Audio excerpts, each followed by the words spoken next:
Our purpose today is to make a difference, and that's to make the transportation sector a more effective force against the evil that is human trafficking. Because America's roadways, railways, airways, and waterways are being used to facilitate this modern form of slavery. And the transportation sector is in a unique position to help save victims of human trafficking from unimaginable suffering, abuse, and despair, and also assist law enforcement officers in apprehending the perpetrators. And I want to thank the law enforcement officers who are in the audience today. Thank you so much for joining us, and we salute you every day in what you do.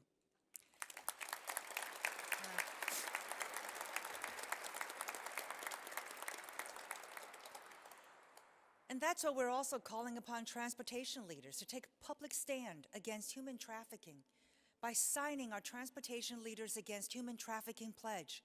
We now have well over 250 pledges signed by every mode of transportation, labor, and NGOs from across the country. And the signatories have committed to training over 1 million employees to help fight human trafficking. Now, that's incredible news.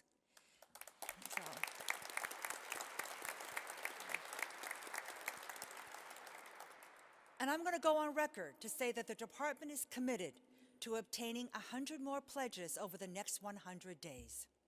And at the U.S. Department of Transportation, we are doing our part. Initiatives are underway to increase awareness of human trafficking and equip transportation industry employees and the public with strategies to fight it. Detection, deterrence, and disruption are the top 3 strategies being deployed in the transportation sector. And at the department, we've got over 53,000 employees who are receiving mandatory counter-trafficking training, including special instructions for bus and truck inspectors as well. And then the department is also working with federal agencies and NGOs to develop and distribute a suite of human trafficking awareness training tailored for the aviation, rail, motor coach, trucking, and transit industries. And the Transportation Leaders Against Human Trafficking initiative is also providing mode-specific public awareness materials for any transportation stakeholder to use.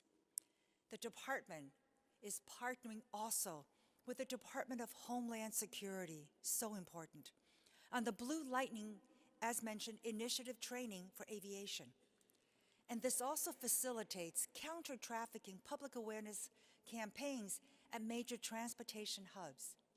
Together with our partners in this cause, we are training flight attendants, truck drivers, train conductors, bus drivers, and other transportation employees to recognize and report human trafficking. The Federal Transit Administration that Jane Williams is heading, she's got money. They're awarding $5.4 million to 24 organizations around the country to support the prevention of human trafficking and other crimes that may occur on buses, trains, and other forms of public transportation.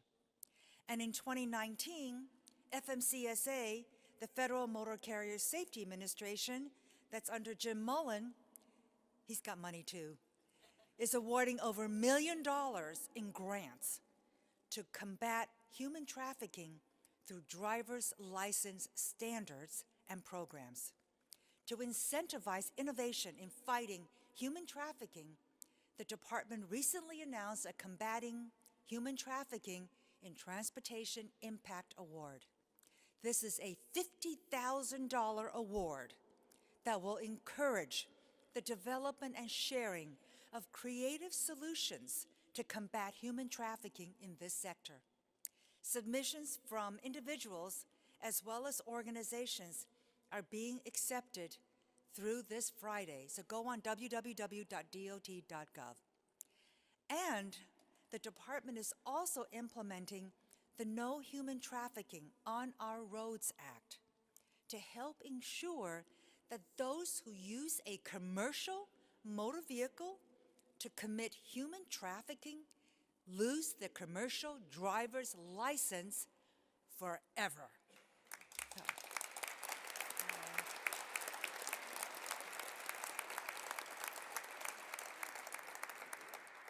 and that's also in Jim Mullins's agency as well. I might also add all the modal administrators at the Department of Transportation are all here today. We are fully committed. We have Nicole Nason, who's in charge of highways.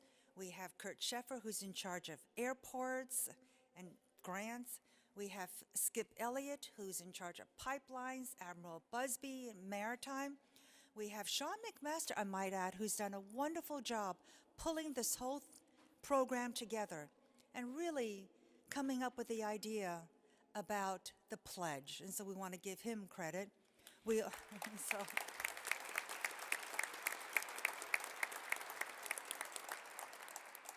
And we also have James Owen, who's head of NHTSA as well. And then you've got to have the CIO. He's got the computers. That makes a big difference, Ryan Cody. So the Department of Transportation is a member of the President's Interagency Task Force to monitor and combat trafficking in persons. This is a cabinet-level group that's chaired by the Secretary of State, and I've been on it before. The department also exerts its influence as a member of the Asia-Pacific Economic Cooperation Transportation Working Group. So our efforts are also international. We're also involved with ITF, the International Transport Forum, and ICAO, the International Civil Aviation Organization. The department utilizes all of these forums to emphasize the important role that transportation ministries around the world have in combating human trafficking. And on October 3rd, 2013, I appointed 15 members to the U.S. Department of Transportation Advisory Committee on Human Trafficking.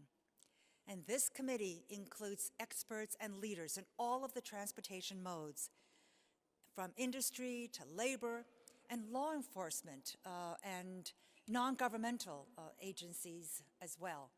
The committee heard from expert advocates for the eradication of human trafficking, including Shamir McKenzie, the CEO of the Sungate Foundation.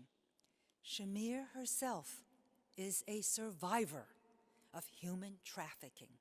We are so grateful that she is here today, willing to be on one of our panels this afternoon and share her experiences and her story. Shamir, are you around? Can we ask you to stand up so we can see? Thank you so much.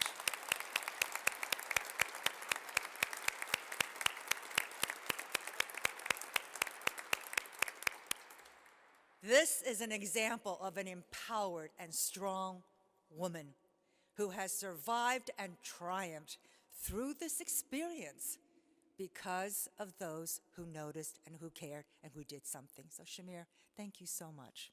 You're an inspiration to us all.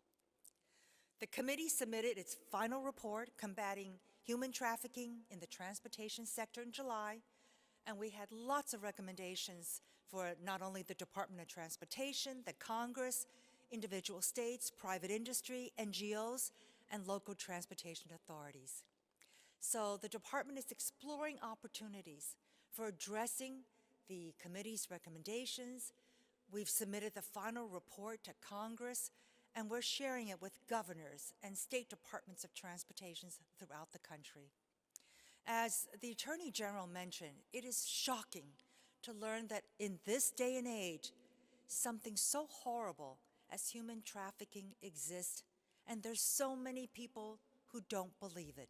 But it is happening, and it's happening in the United States, in our cities, in our suburbs, in our rural areas.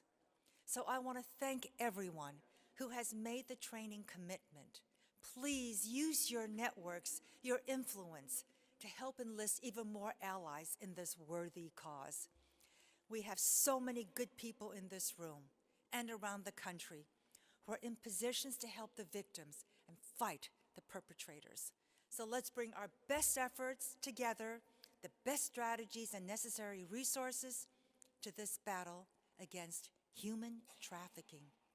We want to restore dignity and make sure that we're the kind of society that all of us can be proud to be a part of. Thanks so much for supporting this cause and being with us today. Thanks for caring.